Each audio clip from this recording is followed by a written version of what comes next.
Electric field and charges. तो electric field and charges chapter को शुरू करते हैं अपन, और यहाँ पर हम समझेंगे किस तरीके से स्टैटिक चार्ज का रोल होता है इलेक्ट्रिक फील्ड में, और मूविंग चार्ज की वजह से आती है मैग्नेटिक फील्ड, वो हम पढ़ेंगे बाद में। अच्छा, तो इलेक्ट्रिक फील्ड एंड चार्जेस को हम लोग पढ़ेंगे नोट्स से। नोट्स में जो लिखा हुआ है वो सेम टू से आपको कॉपी करना पड़ेगा। मैं आपको समझाऊंगा नोट्स पढ़ते पढ़ते, अपने आप लिख लिख के समझाऊंगा, साथ में क्वेश्चंस भी करते रहेंगे जिससे हमारा कॉन्सेप्ट क्लियर हो जाएगा। तो अपन का जो पहला पॉइंट लिखा हुआ है इलेक्ट्रिक फील्ड एंड चार्जेस में, वो लिखा हुआ है इलेक्ट्रिक चार्ज। ठीक है ना। तो इलेक्ट्रिक चार्ज आता कैसे है मैं बताता हूँ आपको। देखो, अगर हमने प्लास्टिक की पेंसिल को या फिर प्लास्टिक के स्केल को अपने बालों में रगड़ा, और रगड़ने के बाद हमने कागज के छोटे टुकड़े किए, और उस टुकड़े को हमने उस पेंसिल से अट्रैक्ट किया, तो जो पार्टिकल्स होंगे ना, जो पीसीज होंगे पेपर के, वो ऊपर उड़ के आ जाएंगे, चिपक जाएंगे उस प्लास्टिक की पेंसिल से या फिर प्लास्टिक के स्केल से। देखा होगा, बचपन में किया होगा। इसी को बोलते हैं कि इलेक्ट्रिक चार्ज का आना। किसके ऊपर? स्केल के ऊपर। अब सपोज कर लो कि अगर स्केल को बाल में रगड़ा और स्केल से इलेक्ट्रॉन निकल के चले गए बालों में, तो भाई इलेक्ट्रॉन को लॉस किसने किया? स्केल ने। तो स्केल ने अगर इलेक्ट्रॉन को लॉस किया तो इसका मतलब है कि स्केल के ऊपर चार्ज आ गया पॉजिटिव, और इलेक्ट्रॉन को गेन किसने किया? बालों ने। इसका मतलब बालों में आ गया चार्ज नेगेटिव। समझ में आ गया? ये होता है इलेक्ट्रिक चार्ज का आना, कि इलेक्ट्रिक चार्ज आया कैसे। ठीक है ना। जैसे कि सपोज कर लो, एक स्केल को अगर हम अपने बालों में रगड़ते हैं तो स्केल जो है वो इलेक्ट्रॉन को लूज कर देगा, इलेक्ट्रॉन को छोड़ देगा। तो वो इलेक्ट्रॉन कहाँ जाएंगे? वो जाएंगे हेयर में। तो हेयर में आ जाएंगे एक्सेस ऑफ इलेक्ट्रॉन, और इलेक्ट्रॉन का चार्ज होता है नेगेटिव, तो हेयर में हो जाएगा नेगेटिव चार्ज। और क्योंकि स्केल ने इलेक्ट्रॉन को लॉस किया है और इलेक्ट्रॉन यानी नेगेटिव चार्ज को लॉस कर दिया, तो स्केल में आ जाएगा पॉजिटिव चार्ज। ठीक है ना। अब ऐसा तो है नहीं कि हम स्केल को अगर रगड़ेंगे अपने बाल में तो एक इलेक्ट्रॉन निकल के चला जाएगा स्केल से बालों में। जब इलेक्ट्रॉन जाएंगे तो बल्क में जाएंगे। भाई इलेक्ट्रॉन बहुत छोटा सा होता है ना, ये थोड़ी है कि एक ही इलेक्ट्रॉन चला जाएगा एक स्केल से एक बाल में। जाएंगे तो बहुत सारे जाएंगे। अब एक इलेक्ट्रॉन जो होता है उसका चार्ज होता है 1.6 इंटू 10 की पावर -19 कूलॉम। ये कूलॉम क्या है? Unit is Coulomb. कहने का मतलब है कि इलेक्ट्रिक चार्ज को अगर हमें नापना है तो उसकी यूनिट होती है कूलॉम। तो ये अपना पहला पॉइंट है कि इलेक्ट्रिक चार्ज की यूनिट होती है कूलॉम। और इलेक्ट्रिक चार्ज हो सकता है पॉजिटिव भी और नेगेटिव में। यानी कि इलेक्ट्रिक चार्ज हो सकता है पॉजिटिव भी, जैसे कि स्केल के ऊपर आ गया, और नेगेटिव जैसे कि बालों में आ गया। ठीक है। तो ये अपना जो नोट्स है वो भी सही बोल रहा है और अपना कॉन्सेप्ट भी सही बोल रहा है। अच्छा, स्केल जो है और हेयर जो है उसको हमने रगड़ा, तो स्केल से इलेक्ट्रॉन ट्रांसफर हो जाएगा हेयर में, और स्केल में आ जाएगा पॉजिटिव चार्ज और हेयर में आ जाएगा नेगेटिव चार्ज। एक इलेक्ट्रॉन जो होता है उसके ऊपर चार्ज होता है 1.6 इंटू 10 की पावर -19 कूलॉम, लेकिन नेगेटिव का। यहाँ पर नेगेटिव होना जरूरी है, क्योंकि भाई इलेक्ट्रॉन अगर हमारे अंदर आ रहा है इसका मतलब इलेक्ट्रॉन अपना चार्ज नेगेटिव चार्ज लेके आ रहा है। अगर एक इलेक्ट्रॉन मेरे पास आ गया फालतू, तो इसका मतलब ये है कि मेरे पास चार्ज हो जाएगा 1.6 इंटू 10 की पावर -19 कूलॉम, यानी कि बहुत छोटा चार्ज है। इसका मतलब ये होता है कि 0.00000 करके करके फिर 1.6 यानी 16 लिखूंगा यहाँ पे, यानी कि बहुत छोटा चार्ज है ना। क्योंकि 0 पॉइंट के बाद 0 लगाते जाओ 19, उसके बाद लगाओ 16, फिर यहाँ पे लिख दो कूलॉम, यानी कि बहुत छोटा चार्ज होता है, बहुत स्मॉल चार्ज होता है एक इलेक्ट्रॉन के ऊपर। और एक इलेक्ट्रॉन जो होता है उसका मास बोले तो वो भी बहुत ही कम होता है। कितना होता है? वो होता है 9.1 इंटू 10 की पावर -31 kg, यानी कि 0.00031 बार लगा दो, उसके बाद लगा दो 91, उतना किलोग्राम होता है एक इलेक्ट्रॉन का मास। अब इससे क्या मालूम पड़ता है? इससे मालूम पड़ता है कि मान लो अगर आपने स्केल को रब किया अपने बालों में, तो जो इलेक्ट्रॉन ट्रांसफर हुआ होगा स्केल से बालों में, वो एक तो हुआ नहीं होगा, वो अगर मान लो 1 बिलियन हुआ होगा, तो आप बोलोगे अगर 1 बिलियन इलेक्ट्रॉन लॉस कर दिया स्केल ने, तो स्केल का तो मास भी कम हो गया होगा। लेकिन ध्यान दो कि अगर एक इलेक्ट्रॉन का मास होता है 9.1 × 10⁻³ kg, इसका मतलब 1 बिलियन इलेक्ट्रॉन यानी कि 10⁹ इलेक्ट्रॉन का मास कितना हो जाएगा? 10⁹ इंटू एक इलेक्ट्रॉन का मास 9.1 × 10⁻³ इसका मतलब ये है कि 9.1 इंटू 10⁻22 kg। यानी कि अगर एक स्केल 1 बिलियन इलेक्ट्रॉन को भी लॉस करता है तो उसका मास जो है वो ना के बराबर ही कम होगा, क्योंकि 1 बिलियन इलेक्ट्रॉन का मास भी कितना होता है? इतना होता है 10⁻21 kg, बहुत ही कम होता है। अब समझ में आ गया होगा कि अगर हम किसी पेंसिल को रब करते हैं और उस पेंसिल से इलेक्ट्रॉन ट्रांसफर होते हैं हेयर में, और पेंसिल रहती है पॉजिटिव चार्ज, इसका मतलब है कि उसने इलेक्ट्रॉन को लूज किया है, तो उसका मास भी तो कम हुआ होगा, क्योंकि इलेक्ट्रॉन को लूज करने से मतलब मास कम हो गया। लेकिन मास जो है वो ना के बराबर कम हुआ होता है। क्यों? क्योंकि मास जो होता है इलेक्ट्रॉन का बहुत ही कम होता है। अच्छा, तो चार्ज कितना आया?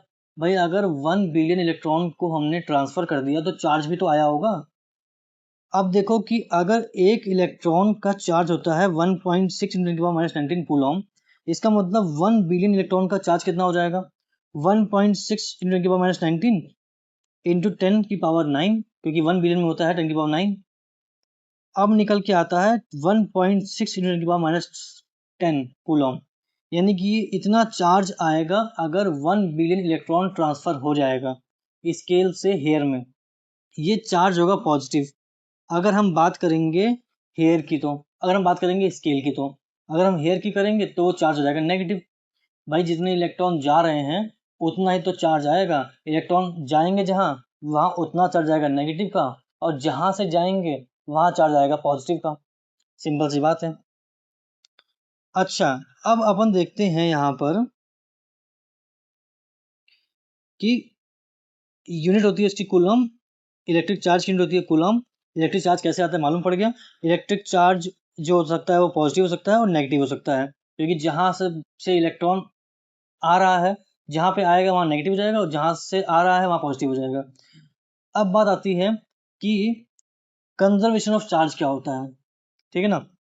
तो कंजर्वेशन ऑफ चार्ज बोलता है charge neither be created nor be destroyed, यानी कि हम जो है वो चार्ज को बनाते नहीं हैं, ना ही हम चार्ज को ख़त्म करते हैं। हम सिर्फ और सिर्फ इलेक्ट्रॉन का ट्रांसफ़र कर सकते हैं एक जगह से दूसरी जगह पे। जहाँ से ट्रांसफ़र हम कर देंगे वहाँ हो जाएगा पॉजिटिव, और जहाँ को ट्रांसफ़र होगा वहाँ हो जाएगा नेगेटिव। यानी कि चार्ज जो आ रहा है, भले वो पॉजिटिव चार्ज आएगा भले वो नेगेटिव चार्ज आएगा, वो सिर्फ और सिर्फ इलेक्ट्रॉन के ट्रांसफ़र की वजह से होता है। इलेक्ट्रॉन मैंने ट्रांसफ़र कर दिया किसी और को, इसका मतलब मेरे पास आ जाएगा पॉजिटिव चार्ज, उसके बाद चला जाएगा नेगेटिव चार्ज। लेकिन मैं जो है अपने पास पॉजिटिव चार्ज बना नहीं रहा हूँ, यानी कि मेरे पास कोई क्षमता नहीं है पॉजिटिव चार्ज बनाने की, कि भाई मैं जो है प्रोटॉन को बनाना शुरू कर दूंगा, कि मेरा मन कर रहा है मैं बना रहा हूँ प्रोटॉन्स, उसका मन कर रहा है वो बना रहा है इलेक्ट्रॉन्स। तो इलेक्ट्रॉन्स और प्रोटॉन्स बनते नहीं हैं, इलेक्ट्रॉन का ट्रांसफ़र होता है, इसकी वजह से मेरे पास आएगा पॉजिटिव चार्ज, और जिस पे ट्रांसफ़र मैं कर रहा हूँ उस पे आएगा नेगेटिव चार्ज। तो ये बोलता है conservation of charge. Conservation of charge का मतलब ये होता है कि charge neither be created nor be destroyed. इसका मतलब सिंपल ये है कि electron neither be created nor be destroyed. या फिर प्रोटॉन जो है हम लोग बनाते नहीं है कि प्रोटॉन हमने बना लिया, प्रोटॉन हमारे पास प्रोटॉन ज़्यादा संख्या में बन गया इसलिए हमारे पास आ गया पॉजिटिव चार्ज, या फिर हमने प्रोटॉन को फेंक दिया कहीं पर। आप प्रोटॉन को नहीं फेंकते, क्योंकि प्रोटॉन तो अंदर होता है न्यूक्लियस में। इलेक्ट्रॉन को ट्रांसफर करते हैं, इसलिए होता है पॉजिटिव चार्ज मेरे ऊपर और उसके ऊपर नेगेटिव चार्ज। अच्छा, तो कंजर्वेशन ऑफ चार्ज का मतलब होता है charge neither be created nor be destroyed, only transfer from one body to another body. ठीक है ना, ये बोलता है अपना कंजर्वेशन ऑफ चार्ज। अब अगला टॉपिक है अपना quantization of charge. Quantization of charge क्या बोलता है? क्वांटाइजेशन ऑफ चार्ज बोलता है कि अगर मैं किसी पे इलेक्ट्रॉन ट्रांसफर करूंगा तो मैं उसको या तो एक इलेक्ट्रॉन दूंगा, 2 दूंगा, 3 दूंगा, 10 दूंगा, 100 दूंगा, 1000 दूंगा, लेकिन मैं उसको 1.5 इलेक्ट्रॉन नहीं दूंगा। कहने का मतलब ये है कि मैं इलेक्ट्रॉन को तोड़ के तो दूंगा नहीं, मैं इलेक्ट्रॉन दूंगा तो फिक्स अमाउंट में दूंगा। जिस तरीके से अगर मुझे किसी को 100 रुपये देने हैं तो 100 रुपये जो होता है वो किससे बना है, वो 1 रुपीज से मिलके बना है, क्योंकि 50 पैसा नहीं चलता आजकल। भाई इंडिया में अगर आप किसी को बोलोगे कि 50 पैसा का सिक्का है मेरे पास, ले लो, 2 50 पैसे के सिक्के ले आओ, 50 पैसे के 2 सिक्के लेके किसी को दे दो और बोलो कि मेरे को दे दो टॉफी 1 रुपए की, तो वो नहीं देगा। क्यों? क्योंकि 50 पैसा बंद हो चुका है ना। उस तरीके से हम लोग इलेक्ट्रॉन को काट के नहीं ट्रांसफर करते हैं, इलेक्ट्रॉन साबुत साबुत जाता है, यानी कि इलेक्ट्रॉन जो है वो फिक्स अमाउंट में ट्रांसफर होगा, या तो ट्रांसफर होगा 1 या तो 2 या तो 3, 2.5 नहीं ट्रांसफर होगा। इसी को बोलते हैं quantization of charge. Quantization of charge का मतलब क्या होता है? इसका मतलब होता है the charge always exist in integral multiple of fundamental charge. कहने का मतलब ये है कि चार्ज अगर किसी पे आएगा, भले मेरे पे अगर चार्ज आएगा पॉजिटिव या किसी और पे चार्ज आएगा नेगेटिव, तो वो जो चार्ज होगा वो इलेक्ट्रॉन का मल्टीपल ही होगा। इलेक्ट्रॉन का मल्टीपल ये होता है, जिस तरीके से अगर मेरे पास 1000 रुपये आया है, किसी का 100 रुपये आया है, तो वो किसका मल्टीपल है? वो 1 रुपये का मल्टीपल है। यानी कि मेरे पास जो है वो 1000 रुपये है, इसका मतलब ये हुआ कि एक एक रुपए के सिक्के होंगे मेरे पास, कितने? 1000। अगर किसी के पास 100 रुपये हैं, इसका मतलब ये है कि उसके पास एक एक रुपए के सिक्के हैं 100, है ना। इस तरीके से अगर मेरे पास चार्ज होगा, तो अगर चार्ज होगा मान लो 1.6 इंटू 10⁻⁻19 कूलम, और ये मेरे पास पॉजिटिव का चार्ज है, इसका मतलब है कि मेरे पास एक इलेक्ट्रॉन की हानि हो गई, मैंने एक इलेक्ट्रॉन को लूज कर दिया, तो मेरे पास चार्ज कितना आ जाएगा पॉजिटिव का? 1.6 इंटू 10⁻⁻19 कूलम। या फिर अगर मैंने 2 इलेक्ट्रॉन को लॉस कर दिया, तो मेरे पास पॉजिटिव चार्ज आ जाएगा 2 इलेक्ट्रॉन का, जो कि होता है 3.2 इंटू 10⁻⁻19 कूलम। समझ में आ रहा है? लेकिन मेरे पास जो है वो 0.8 इंटू 10⁻⁻19 कूलम नहीं होगा, क्योंकि 0.8 इंटू 10⁻⁻19 कूलम का मतलब ये होता है कि मैंने एक इलेक्ट्रॉन को आधा काट के ट्रांसफर किया है। समझ में आ रहा है?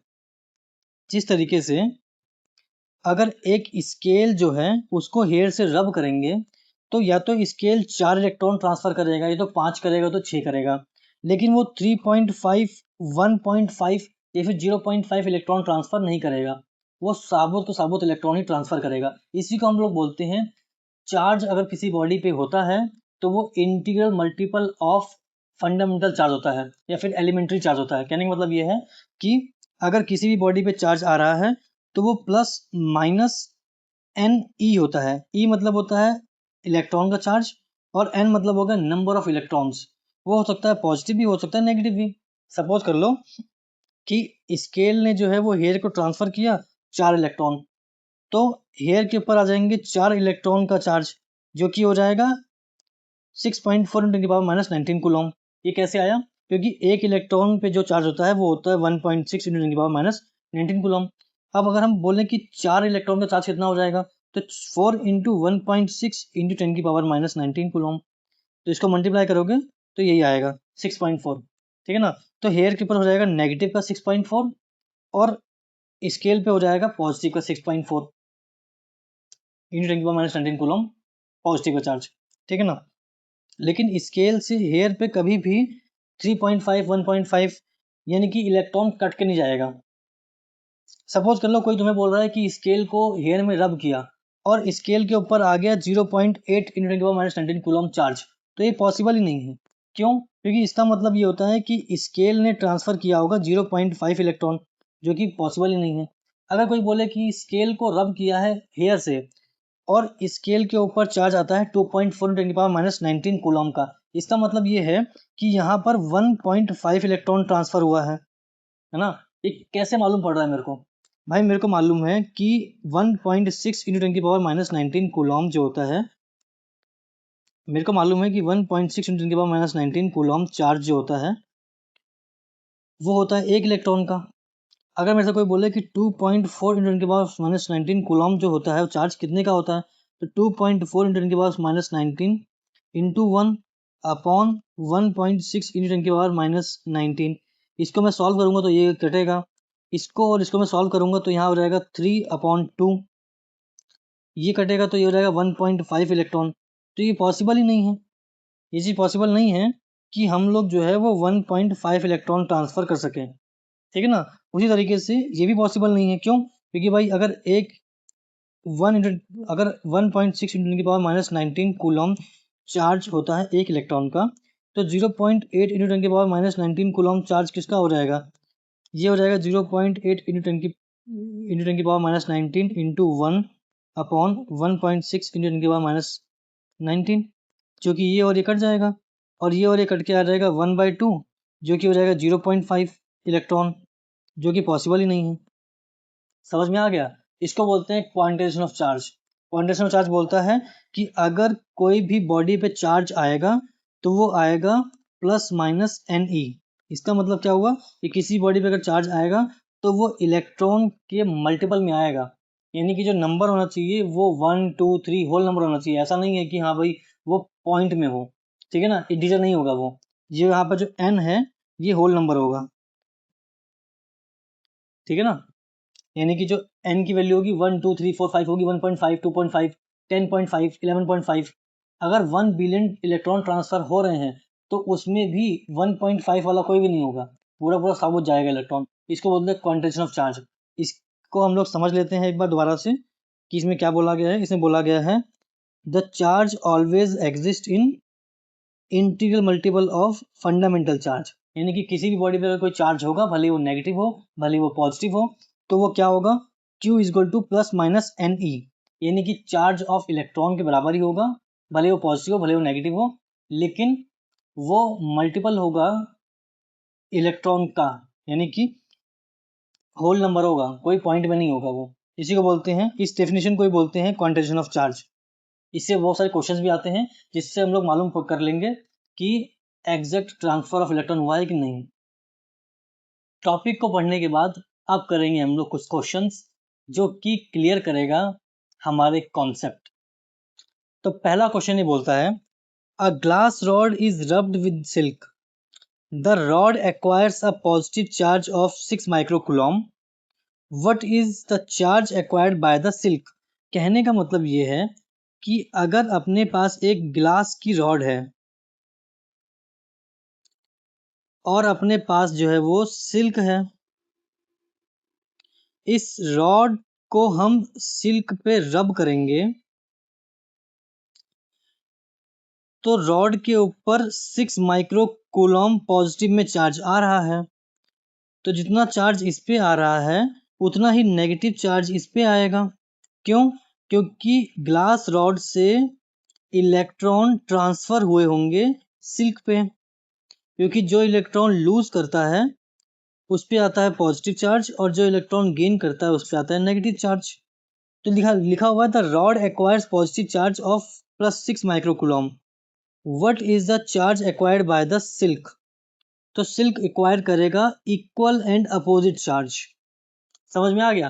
कहने का मतलब ये है कि अगर मैं अपने बालों पे स्केल को रब करूंगा तो स्केल पे अगर 6 माइक्रो कूलम पॉजिटिव का चार्ज आएगा तो बालों पे 6 माइक्रो कूलम नेगेटिव चार्ज आएगा, क्योंकि जितने इलेक्ट्रॉन्स स्केल से निकले होंगे उतने ही तो बालों में गए होंगे, तो जितने इलेक्ट्रॉन्स ऐड होंगे बालों में उसका नेगेटिव चार्ज आ जाएगा बालों में, और जितने इलेक्ट्रॉन्स निकले हैं स्केल से उतना ही पॉजिटिव चार्ज हो जाएगा स्केल पे, ठीक है ना।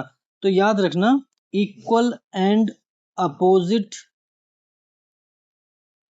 चार्ज डेवलप होता है टू बॉडीज पर आफ्टर रबिंग, ठीक है। अगला क्वेश्चन बोलता है which of the following statement correctly explain the law of conservation of charge. Law of conservation of charge क्या कह रहा था? वो ये कह रहा था we can not create the charge, we can not destroy the charge, charge neither be created not be destroyed, ये था ना उसमें। यहाँ पे क्या लिखा हुआ था? कंजर्वेशन ऑफ चार्ज में लिखा हुआ था charge neither be created nor be destroyed. Only transfer from one body to another. इसका मतलब ये है कि अगर एक बॉडी से दूसरी बॉडी को रब करेंगे तो इलेक्ट्रॉन का ट्रांसफर हो सकता है, यहाँ पॉजिटिव चार्ज यहाँ नेगेटिव चार्ज आ जाएगा, लेकिन हम लोग चार्ज को क्रिएट नहीं कर सकते, ना ही हम उसको डिस्ट्रॉय कर सकते हैं। चार्ज जो है वो कांस्टेंट रहता है, चार्ज जो है वो कांस्टेंट रहता है, वो डिस्ट्रॉय या फिर क्रिएट नहीं कर सकते।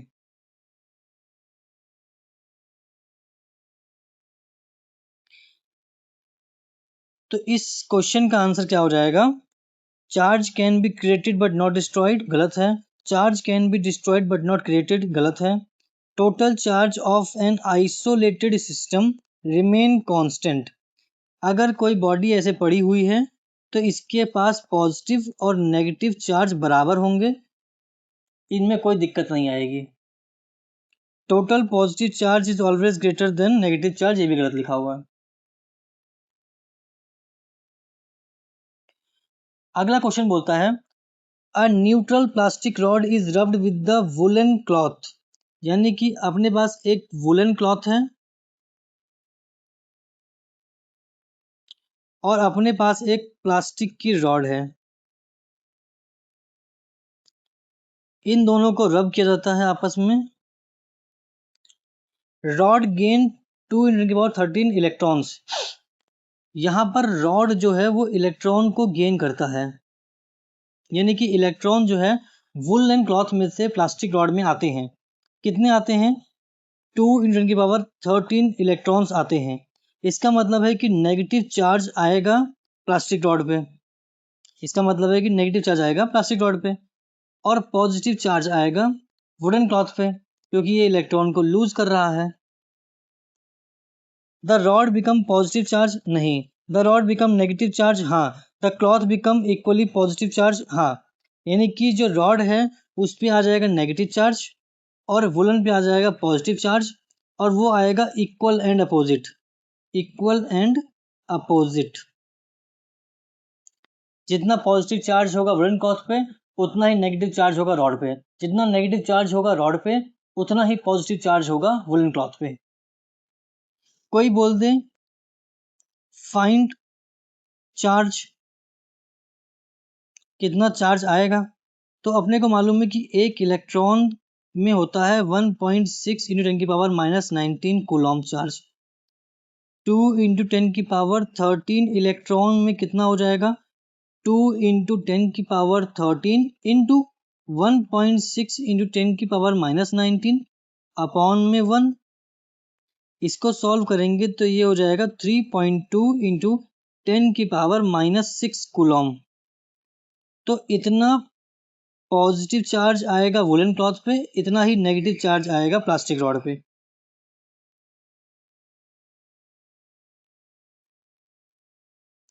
अगला क्वेश्चन है the charge on the body is found to be 4.8 × 10⁻19 coulomb, यानी कि कोई एक बॉडी है जिसपे अपने को चार्ज मिला है 4.8 × 10⁻19 कूलॉम।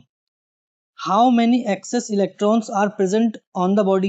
कहने का मतलब ये है कि इस बॉडी पे नेगेटिव चार्ज आया होगा, यानी कि इस पे इलेक्ट्रॉन्स आए होंगे और उन्होंने बॉडी ने इतना नेगेटिव चार्ज एक्वायर किया, तो इतने चार्ज में कितने इलेक्ट्रॉन्स हुए उस बॉडी के पे? हमें मालूम है कि 1.6 × 10⁻19 कूलॉम चार्ज अगर होता बॉडी के ऊपर तो इसका मतलब एक इलेक्ट्रॉन बॉडी ने लिया होता और नेगेटिव चार्ज एक्वायर किया होता, लेकिन बॉडी ने एक्वायर किया है 4.8 × 10⁻19 कूलॉम चार्ज।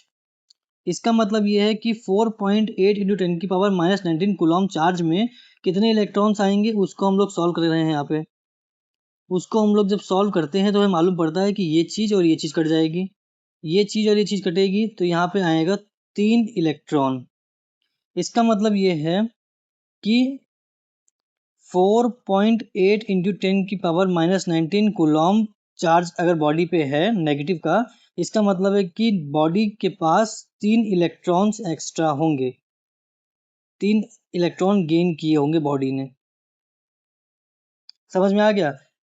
इसको हम पढ़ते हैं क्वांटाइजेशन ऑफ चार्ज में, जो हमने कुछ समय पहले पढ़ा था क्वांटाइजेशन ऑफ चार्ज में, कि अगर किसी बॉडी पे चार्ज होगा तो वो integral multiple of fundamental charge होगा। तो charge always exist in integral multiple of fundamental charge, यानी कि किसी बॉडी पे जो चार्ज होगा वो n टाइम्स ऑफ E होगा। ठीक है,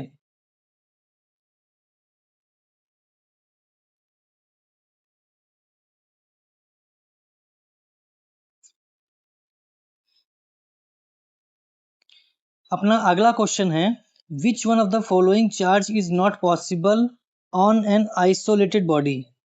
किसी आइसोलेटेड बॉडी पे कौन सा चार्ज पॉसिबल नहीं है। हमें मालूम है कि क्वांटाइजेशन ऑफ चार्ज के अकॉर्डिंग किसी भी बॉडी पे जो चार्ज पॉसिबल है वो plus minus n e possible है, यानी कि होल नंबर ऑफ इलेक्ट्रॉन का चार्ज पॉसिबल है। यानी कि जो भी चार्ज होगा वो डिवाइड होना चाहिए 1.6 × 10⁻⁹ कूलम से।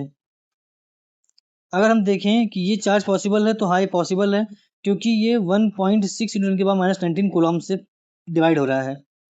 मैंने ये चीज़ बता रखी है पहले भी कि जब भी इलेक्ट्रॉन ट्रांसफर होगा तो वो कट के ट्रांसफर नहीं होगा, वो फुल्ली ट्रांसफर होगा। इसका मतलब ये है कि किसी भी बॉडी पे जो चार्ज आएगा वो मल्टीपल होगा इलेक्ट्रॉन के चार्ज का। तो 3.2 ये भी पॉसिबल होगा, क्योंकि ये भी डिवाइड हो सकता है 1.62 × 10⁻⁹ से। ये डिवाइड होगा तो ये आएगा 1, ये डिवाइड होगा तो ये आएगा 2, यानी कि यहाँ पर एक इलेक्ट्रॉन होगा, यहाँ पर 2 इलेक्ट्रॉन होंगे। ये चीज़ डिवाइड नहीं हो पाएगी, क्योंकि ये डिवाइड होगी तो डेसिमल में आंसर आएगा। ये चीज़ डिवाइड होगी क्योंकि 1.6 × 10⁻⁻19 से डिवाइड होने पे ये देगा अपने को 4 इलेक्ट्रॉन्स, लेकिन ये चीज़ डिवाइड नहीं होगी। इसका मतलब किसी भी बॉडी पे ये चार्ज पॉसिबल नहीं है, क्योंकि ये चार्ज पॉसिबल होगा इसका मतलब है कि इलेक्ट्रॉन कट के गया होगा। समझ में आ रहा है? क्योंकि फर्स्ट वाले केस में किसी भी बॉडी पे या तो एक इलेक्ट्रॉन आया होगा या तो फिर एक इलेक्ट्रॉन गया होगा। बी वाले केस में किसी भी बॉडी पे 2 इलेक्ट्रॉन आया होगा या तो फिर गया होगा। सी वाला जो है वो डिवाइड ही नहीं हो रहा है, वो डिवाइड होगा तो डेसिमल में आंसर आएगा। इसका मतलब जो चार्ज ट्रांसफर हुआ होगा वो इलेक्ट्रॉन जो ट्रांसफर हुआ वो कट के ट्रांसफर हुआ होगा, जो कि पॉसिबल नहीं है। डी आंसर जो है वो भी पॉसिबल है, क्योंकि 4 इलेक्ट्रॉन्स उसमें ट्रांसफर हुए होंगे या तो गेन हुए होंगे। समझ में आ रहा है? ये क्वांटाइजेशन ऑफ चार्ज का क्वेश्चन है, जो कि ये कहता है कि जो चार्ज किसी बॉडी पे होगा वो इंटीग्रल मल्टीपल होगा इलेक्ट्रॉन के चार्ज का। समझ में आ रहा है? तो यहाँ पर अगर 0.8 × 10⁻⁹ कूलम चार्ज होता बॉडी पे तो ये भी पॉसिबल नहीं है। इसका मतलब है कि 1/2 इलेक्ट्रॉन ट्रांसफर हुआ है। अगर यहाँ पर 2.4 × 10⁻⁹ कूलम चार्ज होता किसी बॉडी पे तो ये भी पॉसिबल नहीं है, क्योंकि इसका मतलब 1.5 इलेक्ट्रॉन ट्रांसफर हुआ है, जो कि पॉसिबल नहीं है। जो भी चार्ज होगा वो डिवाइड होना चाहिए 1.6 × 10⁻⁹ कूलम से। अगर ये डिवाइड हो गया तो वो चार्ज पॉसिबल है किसी बॉडी पे।